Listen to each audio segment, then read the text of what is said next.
좋은 행정사 사무소입니다. 이번 글에서는 소청심사 청구 방법에 대해서 알아보도록 하겠습니다. 소청심사 제도의 개념과 성격인데요. 소청심사 제도란 공무원이 징계처분 그 밖에 의사에 반하는 불리한 처분이나 부작위에 대하여 이의를 제기하는 경우 이를 심사하는 특별행정심판 제도입니다. 소청심사 제도는 직접적으로는 위법 부당한 인사상 불이익 처분에 대한 구제라는 사법보완적 기능을 통하여 공무원의 신분을 보장함으로써 직업 공무원 제도의 확립에 기여하고, 그리고 간접적으로는 행정의 자기 통제 효과를 도모하기 위함입니다.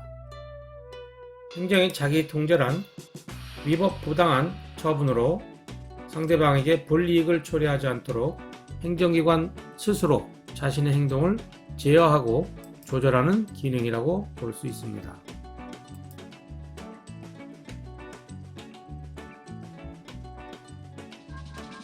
소청심사 제도의 성격입니다. 소청심사 제도는 의사에 반하는 불리한 처분이나 부작위에 불복하는 당사자로부터 소청 제기가 있을 경우 그 구체적인 사실관계에 대해 심리하고 법령을 해석 적용하여 이를 판단한다는 점에서 준사법작용의 성격을 가지고 있습니다. 또한 소청심사 제도는 소청심사 결정에는 각하, 기각, 인용, 임시결정, 결정 연기 등이 있는데요. 이러한 소청심사 결정은 행정청의 의사표현으로서 그 자체가 행정작용이라는 이중적 성격을 가지고 있습니다. 그러면 소청심사제도는 어떠한 성격을 갖고 있는지 보면은 행정심판과 소청심사제도를 비교해 볼 수 있습니다. 다른 법률에서 특별한 불복 절차를 규정하고 있을 경우에는 행정심판법에 의한 행정심판을 제기할 수 없으므로 국가공무원법 및 지방공무원법 등에 따라 소청심사의 대상이 되는 사건에 대해서는 행정심판을 청구할 수 없습니다. 행정소송과 소청심사 제도를 비교해보면 국가공무원법 제16조 제1항에서 소청심사위원회의 심사 결정을 거치지 않으면 행정소송을 제기할 수 없다는 규정을 두고 있으므로 소청심사는 행정소송을 제기하기 전에 반드시 거쳐야 하는 필요적 전심 절차입니다.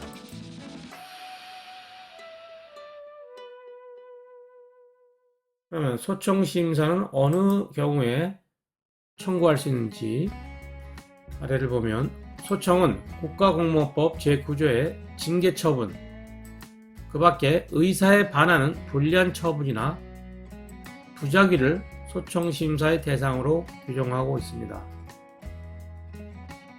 그러면 이 징계처분은 소청심사의 대상이 되는 징계처분에는 파면, 해임, 강등, 정지, 감봉, 견책의 6가지 종류가 있고, 그 다음에 그 밖에 그 의사에 반하는 불리한 처분이나 부작위에는 강임, 휴직, 면직 처분 등이 포함되나 구체적으로 어떠한 것들이 포함되는지는 행위의 성질, 효과 등에 따라 결정된다고 합니다. 불문 경고도 소청심사의 대상입니다. 그럼 소청심사는 어떻게 절차가 진행되냐면요. 소청을 제기합니다. 소청인이. 그래서 이 제기 기간은 공무원이 받은 처분사유 설명서 수령일 또는 처분이 있는 것을 안 날로부터 30일 이내에 직접 제출하던가 우편이나 팩스 또는 소청심사위원회 온라인으로 청구할 수 있고 이메일로도 가능합니다. 소청심사를 접수하면은 보안 요구라든가 보정 요구를 하게 되고, 소청 접수 통지 및 답변서 제출 요구를 합니다. 답변서는 피소청인, 즉 처분을 내린 행정청이겠죠. 답변서를 제출합니다. 그 다음에 답변서 제출되면 접수가 되고 검토하면 답변서 부본을 통보해주고 사실조사를 하고 조사보고 작성도 하고 심사기일 지정 통지를 합니다. 그래서 소청 심사를 하고 소청 결정을 하면 소청 결정의 내용에는 취소나 변경, 무효 확인, 기각, 각하, 인용 결정을 내리게 됩니다. 이러한 결정은 접수일로부터 60일 이내에 결정을 하는데요.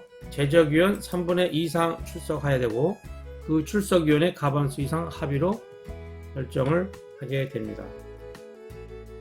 그리고 나서 결정서를 작성해서 송부를 합니다.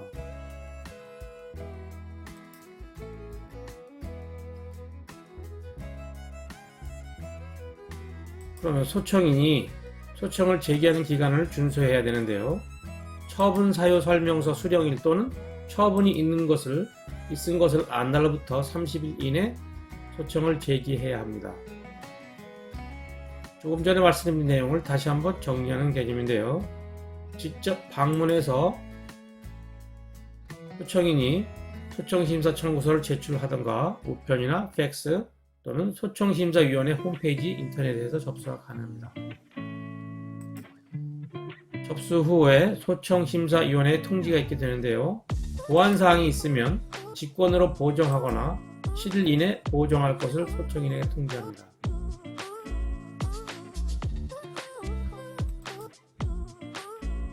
처분청인 피소청인에게 14일 이내 답변서를 제출할 것을 또한 요구합니다. 소청인은 소청을 취하할 수 있는데요. 심사가 결정되기 전까지 소청을 취하할 수 있습니다.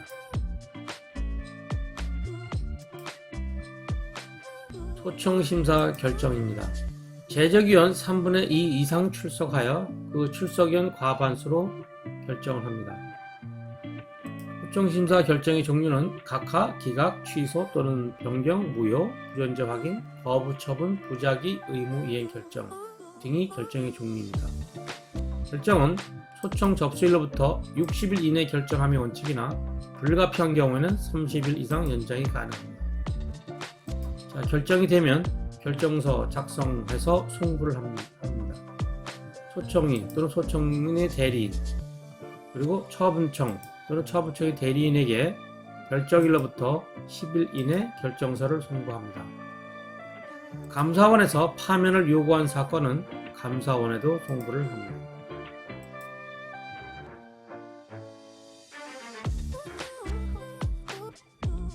그러면 소청심사 청구서 작성 방법에 대해서 간략히 정리해 보면, 자, 소청의 취지, 왜 이 소청을 하는지, 소청의 목적에 대해서 기재를 합니다.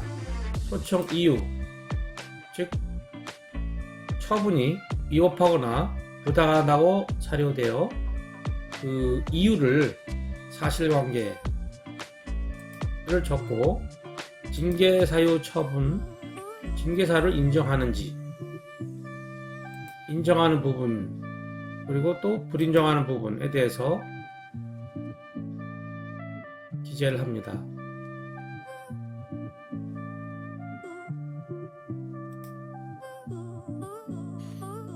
징계 처분의 부당성에 대한 소청인의 주장을 씁니다. 아래와 같이 각 징계 사유의 항목별로 소청인의 주장을 기재하고 징계 사유를 인정하는 경우에도 그 징계 양정이 너무 과도하다고 생각되는 경우에는 그 이유를 기재합니다. 어떤 징계 사유에 대해서 어떠한 이유로 부당합니다. 이런 식으로 부당성을 쓰고 징계 양정의 부당성, 그래서 뭐뭐한 이유로 견책 처분이라든가 징계 처분은 지나치다고 생각합니다 라고 처분의 내용을 기재합니다. 이 사례에서는 견책을 사례를 넣습니다. 그 다음에 마지막 부분에 소청인이 정상 참작 사항에서 그동안 수상 실적이라든가 업무 추진 실적, 사원 공적, 기타 정상 참작 하변 유리할 내용들을 기재합니다.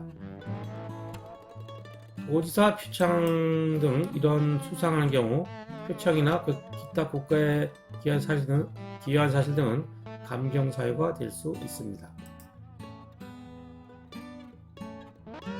이상 초청 심사 청구 방법에 대해 알아보았습니다. 감사합니다.